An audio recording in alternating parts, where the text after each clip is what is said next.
ఇక పెద్దపల్లి జిల్లా రామగుండం ఎన్టీపీసీ కొత్తగా నిర్మాణం అవుతున్న తెలంగాణ ప్రాజెక్టు గేట్ ముందు కాంట్రాక్ట్ కార్మికుల సంఘం ఐఎఫ్టీయూ యూనియన్ నాయకులు చిలక శంకర్ ఆధ్వర్యంలో కార్మికుల నిరసన చేపట్టారు.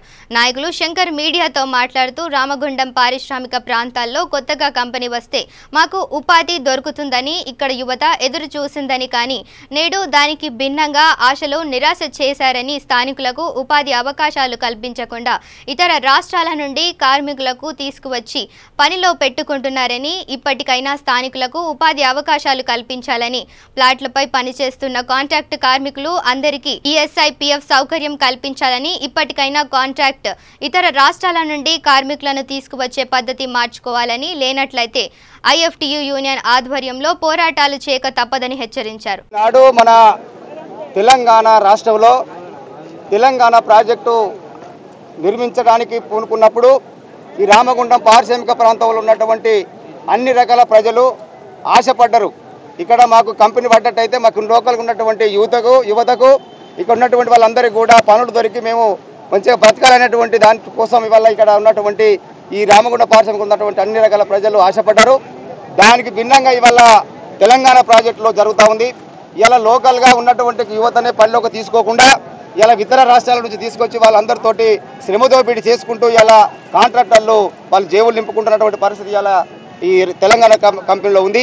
ఏంటంటే తెలంగాణ కంపెనీలో ఉన్నటువంటి పరిస్థితి ఏంటిదంటే ఇవాళ ఇలా లోకల్గా పనిచేస్తున్నటువంటి కార్మికులు కొంత అక్కడో ఇక్కడో 10% పనిచేస్తున్నటువంటి కార్మికులకు ఇవాళ జీవోపకార వేతనాలు ఇవ్వకుండా వాళ్ళకు 200, 250, 300 లోపు పేమెంట్ ఇస్తూ వాళ్ళ శ్రమ దోపిడీకి గురి చేస్తూ ఉన్నారు.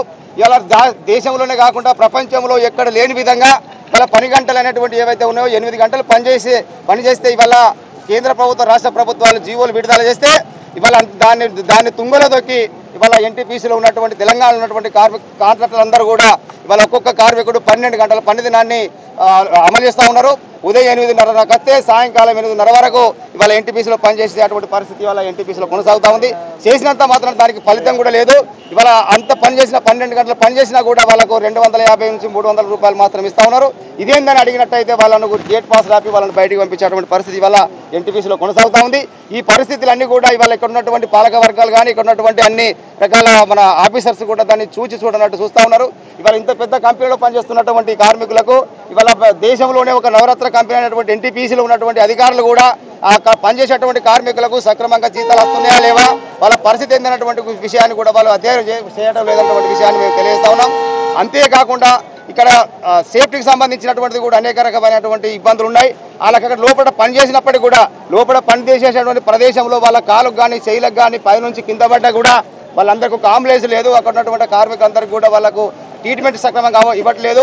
ఆ దెబ్బతిన్నటువంటి వ్యక్తిని అప్పటి మంది తాత్కాలికంగా మెడిసిన్ చేసి బండెక్కించి వాళ్ళ దేశానికి వాళ్ళ రాష్ట్రానికి పంపించి చేతులుకున్నటువంటి పరిస్థితి ఇవాళ ఎన్టీపీసీలో ఉంది. అంతేకాకుండా ఇవాళ నాన్ లోకల్గా వచ్చినటువంటి దేశంలో హర్యానా నుంచి వచ్చినటువంటి వాళ్ళు కావచ్చు, బీహార్ నుంచి వచ్చినటువంటి వాళ్ళు కావచ్చు, ఇతర రాష్ట్రాల నుంచి తీసుకొచ్చినటువంటి కార్మికులను అక్కడ చెప్పి వాళ్ళకు ఒక ప్యాకేజీ ప్రకారంగా చెప్పి మీకు 20,000, 21,000 ఇస్తామని చెప్పని ప్యాకేజీ తీసుకొచ్చి ఆ ప్యాకేజీలను పక్కన పడేసి 1-2 నెలలు పని చేయంగానే వాళ్ళు ఏమంటున్నారంటే మీకు కొంత చెప్పినాం కానీ మాకు ఇక్కడ లాసులో ఉంది, మేము అంత ఇవ్వలేము, మేము మీకు 15,000 నుంచి 12,000 నుంచి 15,000 వరకు ఇస్తాం, మీరు చేత చేయరు లేకుంటే వెళ్ళిపోండి అనేటువంటి పరిస్థితి ఇలా ఉన్నటువంటి ఇలా కాంట్రాక్టర్లు అందరూ కూడా వాళ్ళని బెదిరిస్తూ ఉన్నారు.